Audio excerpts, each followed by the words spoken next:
Sergio was sitting on a chair. In front of him on the table there was a bottle of vodka and a filled to the brim shot glass.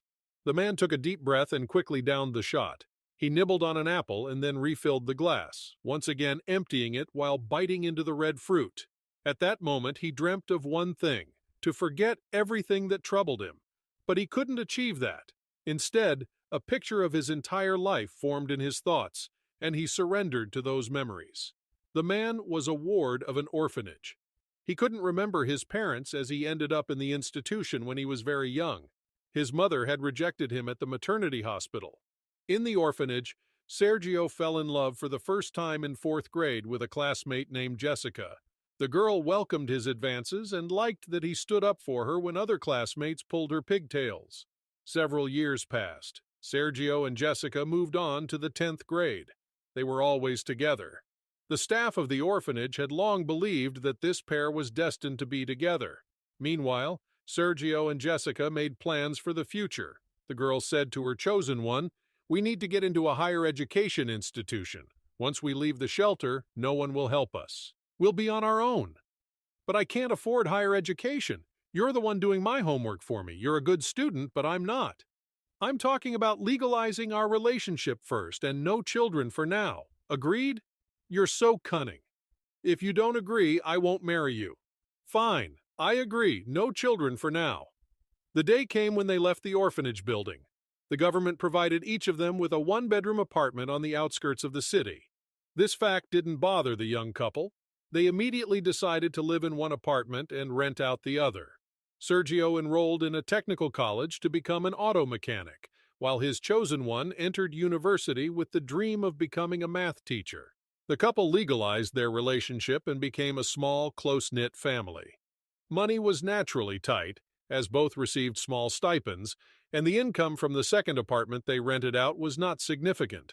Sergio took the initiative. "How about I get a job as a loader? I'll work part-time in the evenings. It'll bring in a bit more money." "That's not a bad idea, actually. I'll find out everything tomorrow. I love you." "I love you too, very much." But Sergio didn't succeed in finding a job. Everywhere they needed full-time loaders, which he couldn't afford because he was studying during the day. The young family was at a loss. They literally didn't have enough money for basic necessities. One evening, while Jessica was darning socks, Sergio suddenly exclaimed with joy, "There's an ad for a security guard. Just read it." With those words, he handed the newspaper to his wife. "Do you think they'll hire you? They might say you're still too young for such a job. Believe in me, and everything will be fine." "Well, we'll see." The next day, Sergio skipped his classes. He really wanted to get this job. He called the base and they invited him for an interview. Sergio tried to persuade them to hire him. He bribed the authorities with information about their needs for money. "Please understand, my wife and I are from the orphanage. We recently got married. It's her birthday soon. I want to give her a television as a gift, as we don't have one. It's almost funny not to have a television nowadays. Other people have 2 houses, and we don't even have one." And Sergio was hired on a probationary basis. The young man walked home in a great mood. He was eager to delight his beloved. He already imagined how he would give the gift to his wife. Sergio even stopped by an appliance store to check the prices of televisions. When he arrived home, he didn't mention to his wife that he had skipped classes. He approached Jessica, gently embraced her by the waist, and said, "I got the job." "Really?" The young woman clapped her hands in delight. "You're like a little child." "Well, never mind. Listen, how will you manage your studies if you don't get enough sleep?" "It's okay. I'll try to keep up with everything. I won't be working every day. The schedule is convenient. 2 days of work, 2 days off." "Well, okay, let me prepare dinner now." The next day, Sergio went to work for the first time. He did just as he had planned. With his first paycheck, he bought the cheapest television, spending almost all of his earnings on it.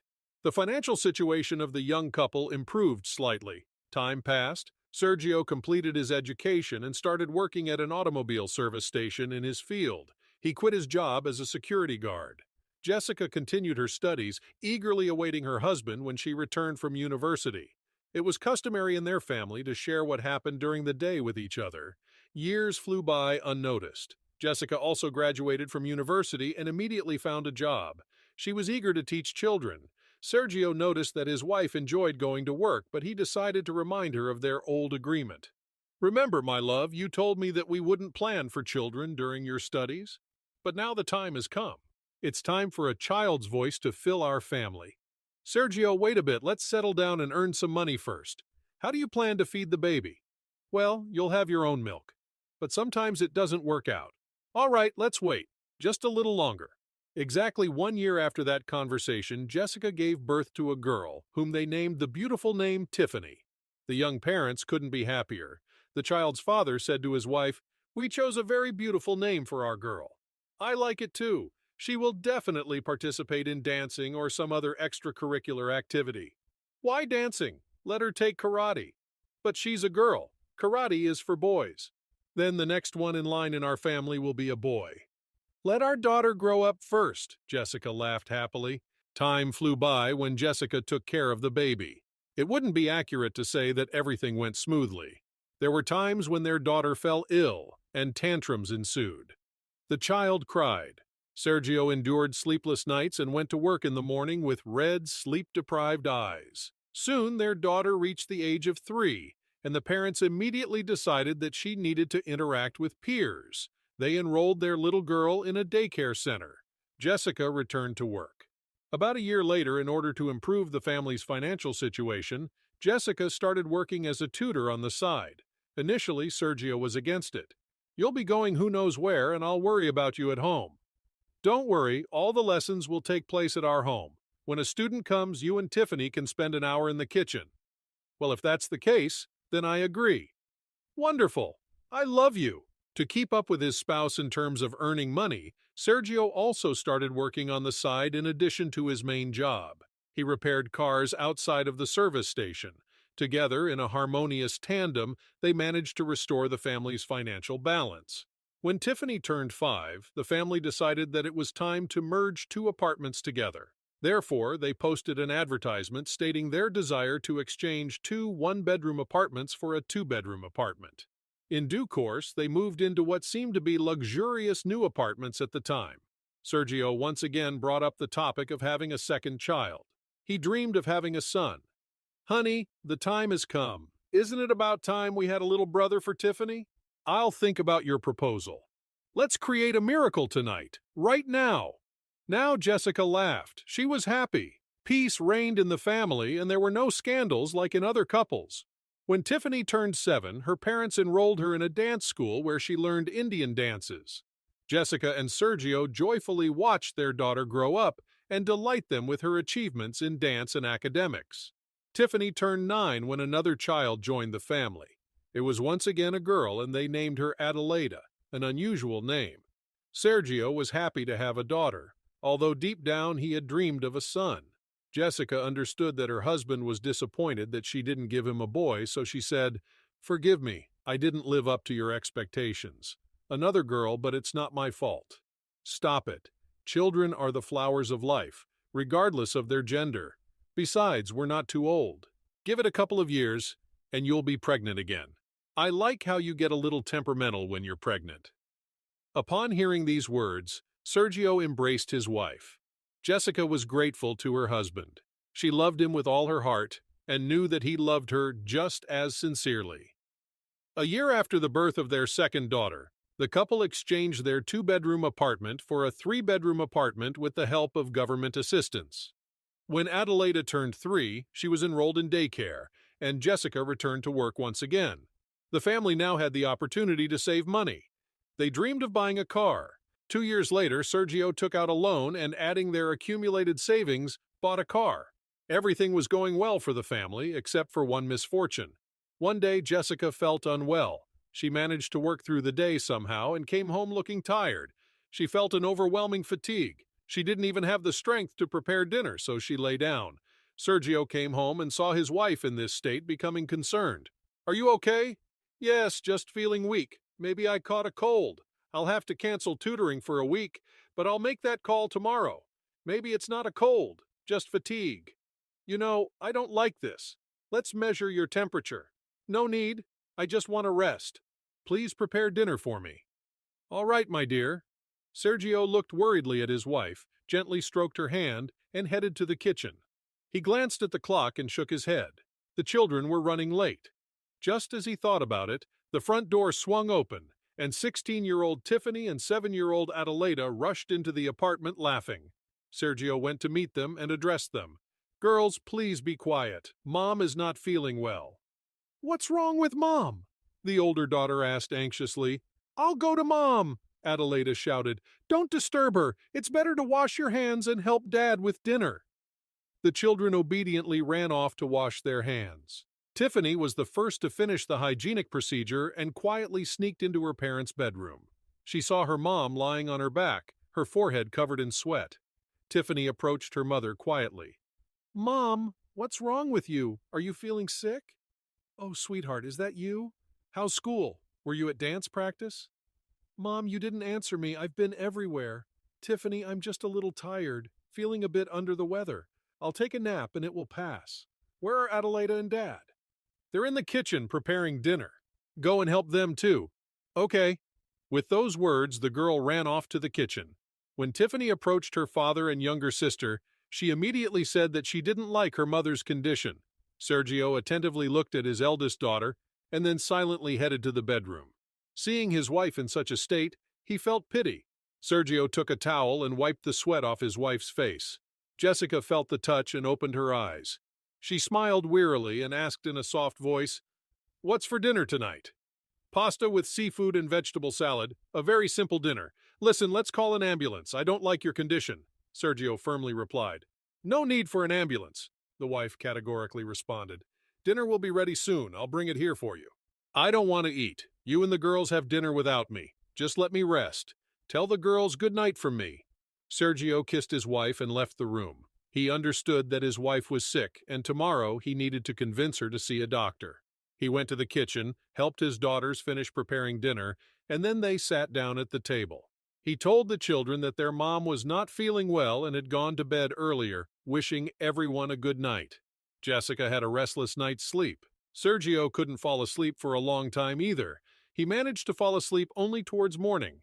At 6 a.m., he woke up and looked at his wife. He didn't like her appearance. Then he went to the kitchen, put the kettle on, and pondered. He immediately decided that his wife wouldn't go to work today and would go directly to the hospital. Then Sergio changed his plans. "I'll wake up the girls now so that they can get ready for school. I'll call my boss and ask for a day off, and I'll take Jessica to the hospital myself." These thoughts unintentionally slipped out of his mouth. When the alarm clock rang at 7 o'clock, Sergio entered the girls' room. He kissed each one and said cheerfully, "Morning has come, so it's time for everyone to get up." The girls reluctantly woke up. They still wanted to sleep, but they knew that their father wouldn't leave until he had gotten them out of bed. Only their mom allowed them to stay in bed a little longer, so yawning, they got up. "Good morning, Dad," the girls said simultaneously. "Good morning to you too. Go wash your faces." "How is Mom feeling?" Tiffany asked. "I'll take her to the hospital soon, and you'll go to school on your own today." Sergio headed to the bedroom where his wife wasn't sleeping anymore. He gently kissed her, fixed her hair, and informed her that she would get up now, get ready, and they would go to the hospital. Jessica wanted to object, but her husband didn't allow her to do so. "Please don't contradict me, not now," he said. Jessica looked tenderly at her husband and agreed with his decision.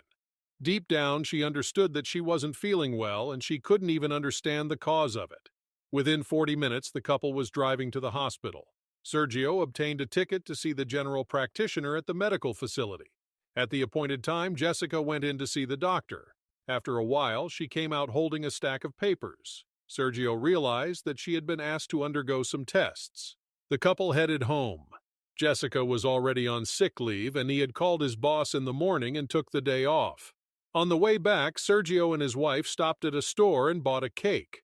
When he got back into the car, his wife asked with surprise, "What celebration do we have today? It doesn't seem like anyone's birthday." "Can't we just enjoy a delicious cake like this?" he replied. "Of course we can." "So, let's celebrate an ordinary day today." And the couple drove home. As soon as they entered the apartment, Sergio went straight to boil the kettle. He wanted to uplift his beloved's mood since he could see that she was feeling down. Jessica changed into comfortable home clothes and sat down. She didn't feel like eating or drinking anything. Her head was aching and her body felt weak. When Sergio came in with a tray containing mugs of aromatic drink and 2 plates with slices of cake, he saw that his wife had fallen asleep. He took the treats back to the kitchen, returned to his wife, and carefully covered her with a blanket. The next day, Sergio went to work, and Jessica called a taxi to go to the hospital and have the prescribed tests done. Gathering her strength, she prepared soup and pasta to ensure the family was fed. Afterward, she realized that she was extremely tired. This surprised her since she hadn't engaged in any physical labor. Jessica lay down to rest. At that moment, her mobile phone rang. "Darling, did you get the test results?" her husband called. "Yes, of course. What do you do when I'm not around?" "I prepared lunch. Now I'm lying down, resting a bit before doing some household chores." "No chores. Just relax. Love you. See you in the evening." "I love you too." Jessica hung up the phone and closed her eyes. She fell asleep. That's how her husband found her when he came home from work. He didn't wake her up. He only wanted one thing, for his beloved to recover quickly. Eventually, Jessica received the test results and a referral to an oncologist. She was emotionally overwhelmed. Thoughts were swirling in her head. Why did this happen to her? They had led a healthy lifestyle with her husband. Jessica returned from the hospital feeling sad. She didn't know how to break the news to her spouse. When she got home, she sat in the kitchen and burst into desperate tears. After some time, she calmed down, washed her face, and started thinking about how to tell her husband about her illness. But she couldn't come up with anything.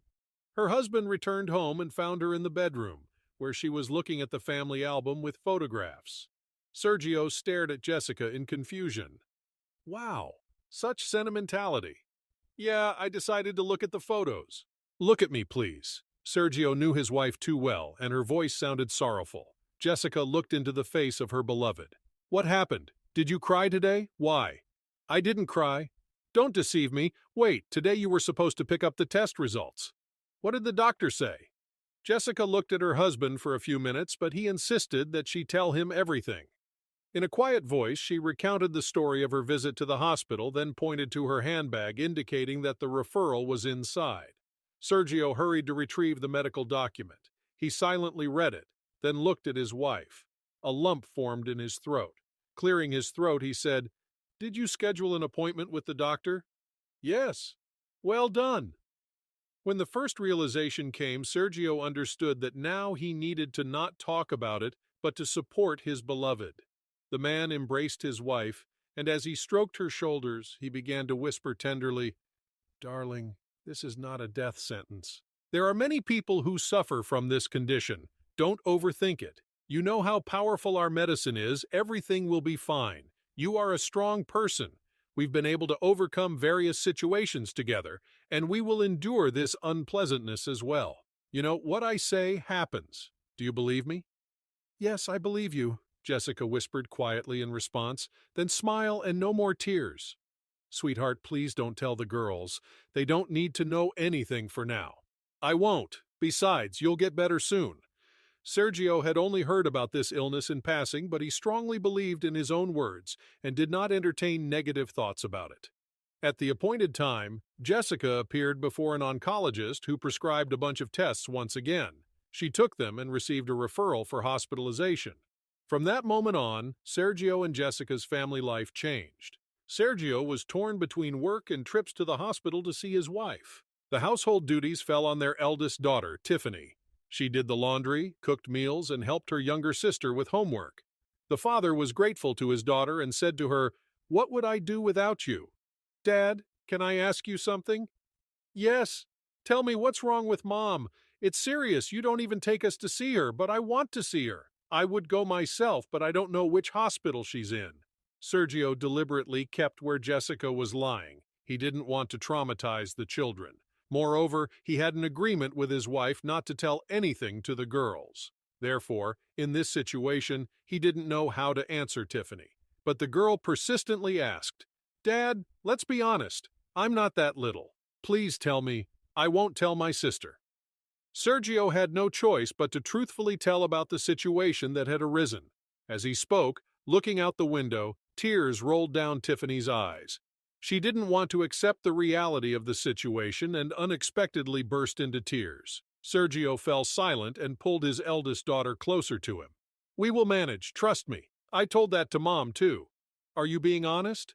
Have I ever lied to you, my loves?" "No, Dad. I love you. I love all of you, too." The doctors in the hospital didn't provide any guarantees. After some time, Jessica was discharged. Sergio was given a list of medications to purchase. The medical treatments were costly, but Sergio borrowed money from friends, gathered small family savings, and bought the medicines. However, the treatment didn't help. The man was in shock. The doctors advised taking his wife to a private clinic in the capital, explaining that there were better chances of curing her there. Sergio knew that it required money, which he didn't have. He agonized over finding a solution. Jessica saw how much her husband was suffering, even though he didn't show it outwardly. He tried his best to ensure that his beloved didn't worry. Sergio wanted his wife to smile more, so he would tell funny stories in the evenings, which he made up himself. The children also encouraged their mother, and one day when Tiffany was alone with her mother, she said, "I want to confess something to you." "You've intrigued me, my dear." "Mom, I think I'm in love." "Well, that's wonderful. I hope he's a good guy." "Yes, he's very good. He's 1 year older than me." "Daughter, I hope you haven't been intimate." "Of course not. Only after marriage. I want us to have what you and Dad have, a great love for a lifetime." "You're speaking wisely. I'm happy for you. And what's his name?" "Terrence." Jessica looked at her daughter, and in her thoughts, one thing was pounding. Her little girl had grown up and would soon leave their family. But she was proud of her daughter. She and her husband had raised Tiffany well. Adelaida would be the same, under their guidance with her husband. Sergio, realizing that he wouldn't find help for his wife in their hometown, made the decision to take her to the capital. He had paid off the previous loan for their car, so he took out another loan. He arranged his own vacation time at work. He gave instructions to his eldest daughter, as she would be staying home alone with her sister for the first time. "Tiffany, you're already grown up. You'll be in charge at home. Don't do anything foolish." "Dad, I know everything. I'll be turning 18 soon, so don't worry. You go. We need to save our mom." "I'm counting on you." A few days later, with their medical records, Sergio and his wife traveled to the capital. He went to the private clinic recommended by a doctor from their hometown. The professor at the hospital studied the medical history and gave an approximate cost. Sergio wasn't expecting that. They had told him the clinic was expensive, but he didn't anticipate such high prices. The man offered the doctor a partial payment. "Here, I have this amount. Can you start the treatment? I'll bring you the rest in a few days." Sergio was willing to do anything to save his wife. He even found a solution for where to get the money. He would sell the car. "Understand one thing, Sergio. I'm not a magician and I can't offer any guarantees," the professor replied. "I understand that you can't work miracles, but I will know that I've done everything possible." "All right, I'll admit your wife to the hospital and I'll wait for the money. Just write a promissory note stating that you will pay the remaining amount." "All right, I'll write it." Sergio left with a heavy heart, knowing that he had to sell the car within a short time. It wouldn't be easy to find a buyer at a high price, and he needed the money urgently. With these thoughts, he returned to their hometown. His daughters welcomed him home, worried about the situation. Sergio explained everything in detail. The next day, he put the car up for sale. There weren't many buyers and time was running out for payment. It was for this reason that he sold the car at a very low price, but he had no choice. He transferred the received amount to the account provided by the professor. The waiting days felt agonizing. Sergio called his wife almost every day, trying to uplift her spirits. But one conversation didn't sit well with him. "My love, everything will be fine. You believe me, don't you?" "Sergio, don't say that. You know the truth yourself. I don't have much time left. It would be better if you took me away from here. At least I'll be with you and see your faces." "Stop talking like that. We haven't even met our grandchildren yet, or granddaughter." "You'll have to wait for them without me." "Jessica, don't talk nonsense. I'm begging you." After that conversation, Sergio became scared. What if something irreversible happened?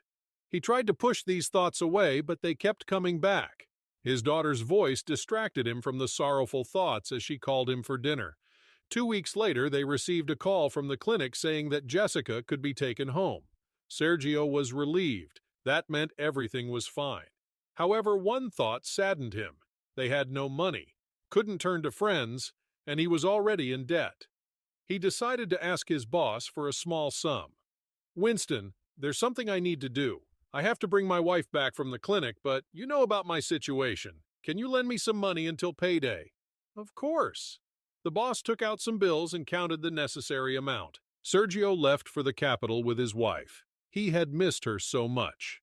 When he entered the clinic, he met the professor who invited him for a conversation in his office. The doctor said they had done everything possible, but the illness was stronger than medicine.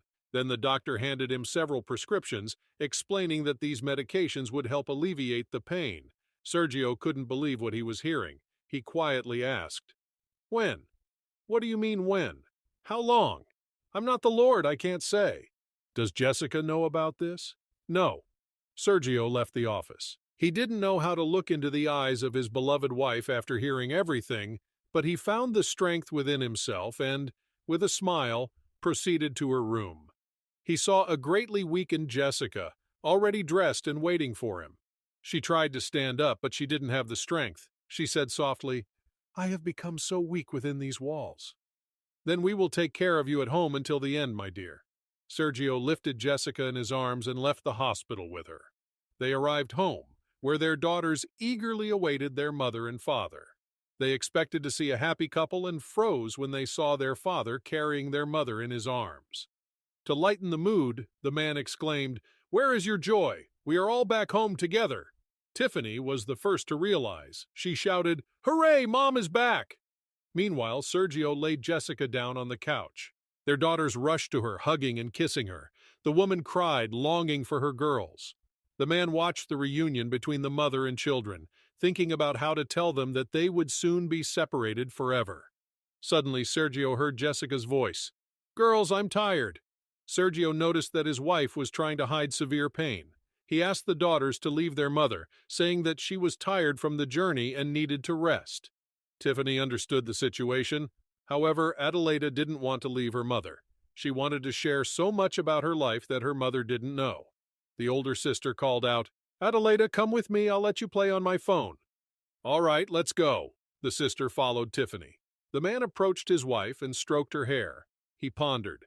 His wife needed medication, but they had no money. There was nothing left to sell. He owed money to many people. There was only one option left, to take out another loan. Sergio took out another loan. He distributed half of it to acquaintances he borrowed from, and the remaining part was spent on medication. The medical supplies were enough for a month. He was bewildered. He had to pay back 2 loans.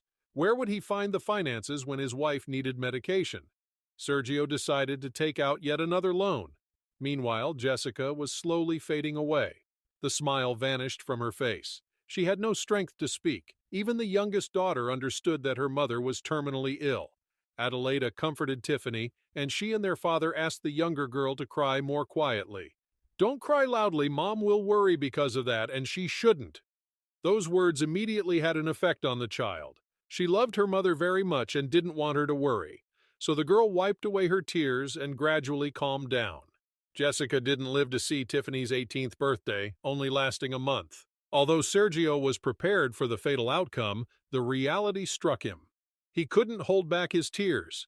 The man realized that at that moment he became an orphan. His beloved woman would never say to him again, "Good morning, my dear." Many people came to bid farewell to the deceased woman, including Winston. Many positive words were spoken about Jessica, and numerous wreaths and flowers were laid. A month had passed since Jessica's funeral. Sergio tried to continue living his life. He mechanically went to work, returned home, and in the evenings sat next to a photo of his wife, gazing at her face. Tiffany could see that her father was suffering greatly, so she approached him and said, "Dad, you're not the only one grieving for Mom.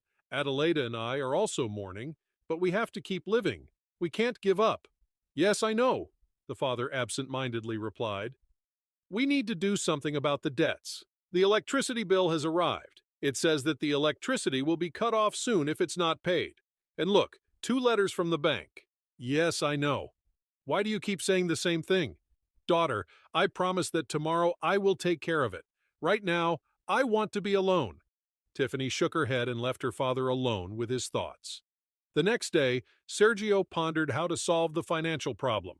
He couldn't take out another loan as he already had several. The only idea that came to mind was to approach his boss and ask to work without any days off. "Hello, Winston. I need to have a serious conversation with you.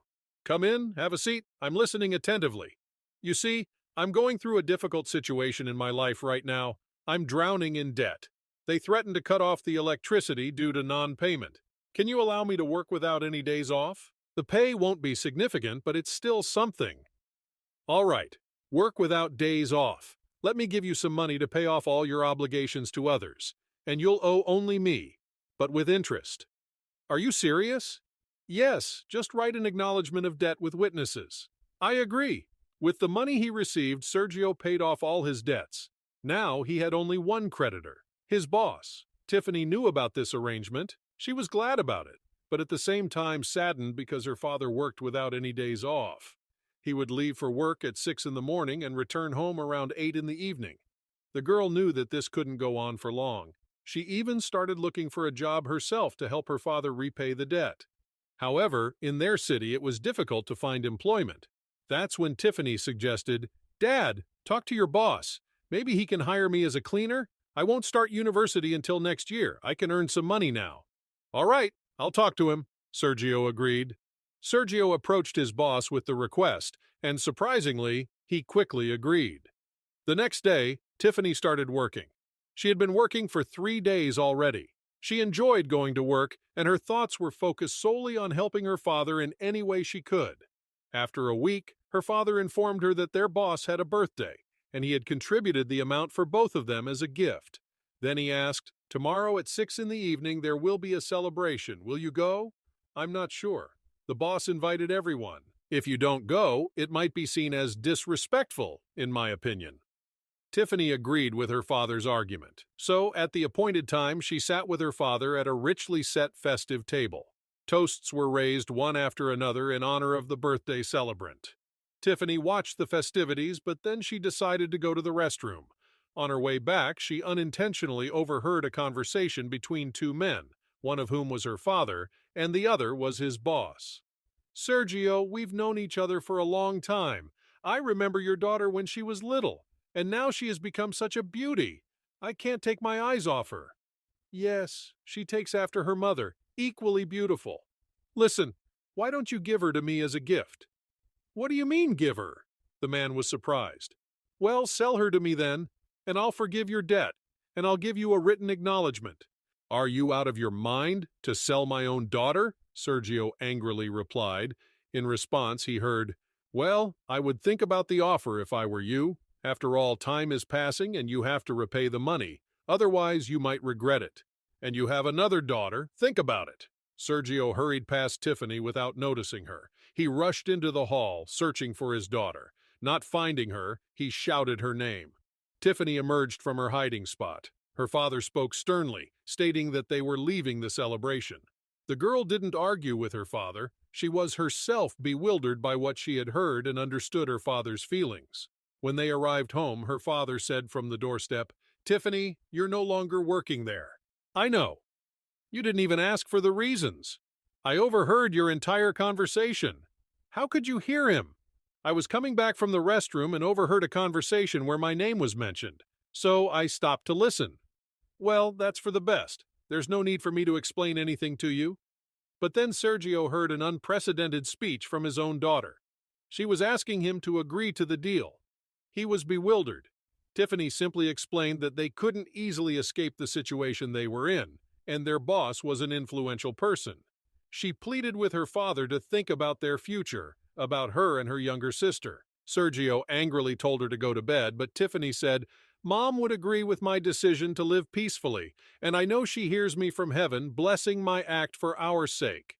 Tiffany left, and Sergio sat there, thinking. He couldn't sleep all night. In the morning, he told Tiffany that he would do as she asked. And now Sergio was in the office. "I agree to the deal. You can have my daughter, and in return, you forgive all my debts. Give me back the written acknowledgement. Deal?" "That's the right decision."